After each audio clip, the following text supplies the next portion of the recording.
afternoon, YouTube. Back here again with you with another little idea I've had. I don't know how it's going to turn out. I don't. I have just, well, you know, I just come up with these things sometimes, and I think, well, maybe I can do this, maybe I can't. It involves this, and it involves this. More specifically, this. As you know, probably well know, this Kodak Playful is a nice camera for shooting like this. It does a very good job of that. But when you get up to close stuff like this, it sucks. So my idea has to do with this. Basically, see if I can use this in a way to basically, I wanted to see how that would work. It doesn't seem to have the same effect as, now that's not too bad. Yeah, here you go. But what I want to do is maybe make a holder for this where I can use this and mount the magnifying glass on a separate piece of whatever. I'm thinking maybe a piece of this little license plate. I'm trying to use up all it, but basically have the thing mounted there and have the magnifying glass mounted here to where it's all kind of one piece. And probably what I would do is probably put that like here and then put a mounting hole for the tripod itself mount to back there, or just do it this way. I don't know. We just have to see. But I think that would be an excellent way to, like I said, use this for close-ups. Doesn't work great, but it's not too bad. Seems to work pretty good, right up close to the magnifying glass best. But again, like I say, it just doesn't.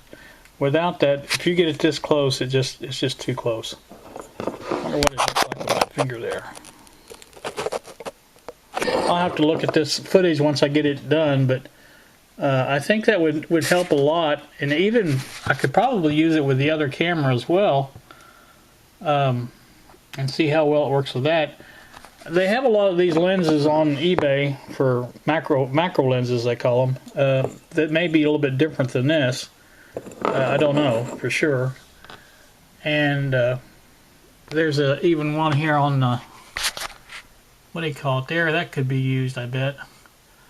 I might have to check that out also, and I'm going to do that right now. Let me get that off there and see how that looks. Alright, that's the, there's without it, there's with it. It does afford a little bit of better, you know, that could be easily just taped to the camera. That, or not taped, but I mean, I might have had to even back it up on there. You know, I can do that pretty easy. Now it doesn't. I don't know how it looks back. The back it doesn't look so good, but it doesn't really make much difference on the back. But it does allow you to get a little closer. I think a little better detail. For that matter, I wonder what one of these would do.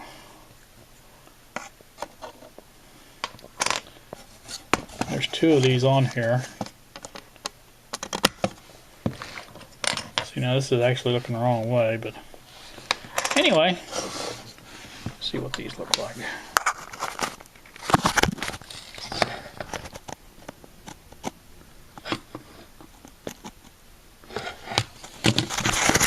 This is my idea. Like I said, it's just an idea at this point.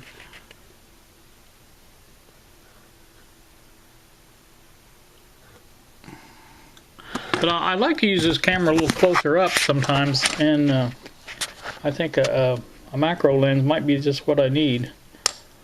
I thought at first a building of something like this with the more of a focal thing where, you know, it would be back, but I think actually I don't think it helps getting back at all with that.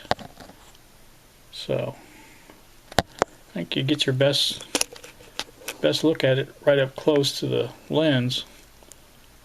So definitely does magnify it. Anywho, that's my thought on what I was doing here. Not a long video. I have a couple more magnifying glasses and even a telescope lens that I can try just to see what it looks like. I think that might help. I'm going to try that next. Let me hang on a second. Let me get that, and we'll see what that looks like. All right, this is a telescope. Well, you can see there's not much of a difference there. Not really sure how that's supposed to work. Magnifies a hair, but not much. That's the that end of it. I haven't played with the other end of it.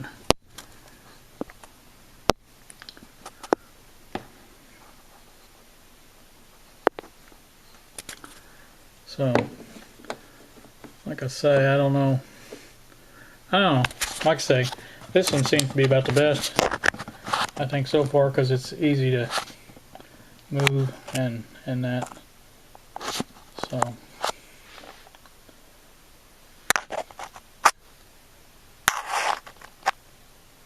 not a lot of magnification there, but I think what it does is not so much the magnification, but it clears that up, because if you can see, you can't really even make the threads out on that right there, but as soon as I put that on there, you can make the threads out. So it improves the close-up performance of the camera somewhat, and I think that's exactly what I'm looking for, something that I can use close up.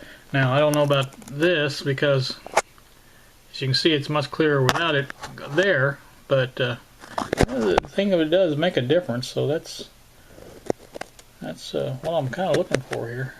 You can see how you can get really close to it. That's probably what I'm looking for. I think that's the best one so far I've found.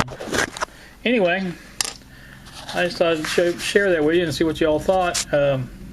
Somebody else tries to use macro lenses with their camera, I'd kind of like to hear about it. See if the ones on eBay are worth it. I know there's some that are even less than $5. They're not very expensive. And they have a set of 4, I think, lenses with them. So, give me your thoughts on that, please, and I will close out on. Oh, I want to correct a mistake I made yesterday with my Chevrolets.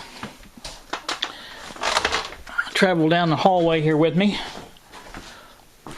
Yeah, I still got everything packed away because I'm not doing any of that unboxing until I'm sure the bugs are gone. Mainly this is what I wanted to show you. This is the back of the 62 Chevrolet here.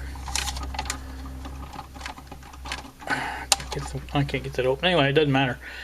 The reason I wanted to show you this because it is a Bel Air instead of an Impala. I thought this was an Impala. I should have noticed when I got the it's got the poverty caps on it, and it is a Bel Air. I checked the side, and of course I knew it was when I seen only 2 taillights on each side. So I did want to correct that. I think I would know my model a little bit better than that. I'm not going to do another video on these, but suffice to say I have a 67 GTO there, a Soltis convertible, that's a Pontiac, an Oldsmobile 442, it's a 68. I have a Firebird, I think it's a Trans Am, not really sure what year that is, 71, 2 maybe. 40 Ford, those are always popular. And a 68 Dodge Charger. Now that concludes most of the ones I have left, except for the 2 that's left in the box. And I need to get this box off the bar. Need to clean some of this stuff up.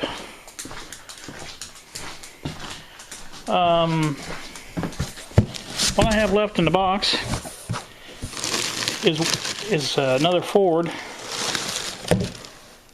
a 64 Falcon. Like I said, it was another year I owned one of those. It was a white one, but I had one of those,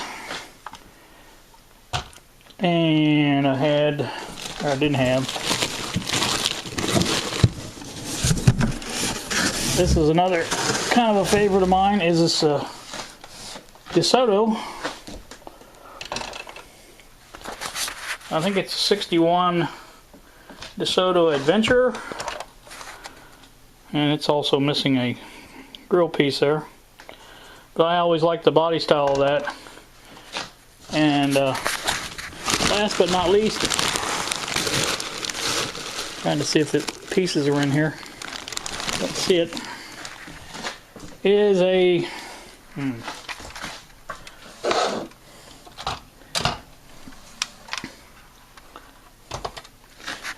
GMC pickup truck. I think it's a 50. Pretty sure. But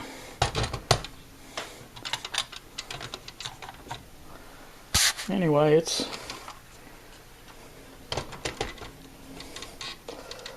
like that body style too. I'm sure Stobel 50, Scott, you'll like that one.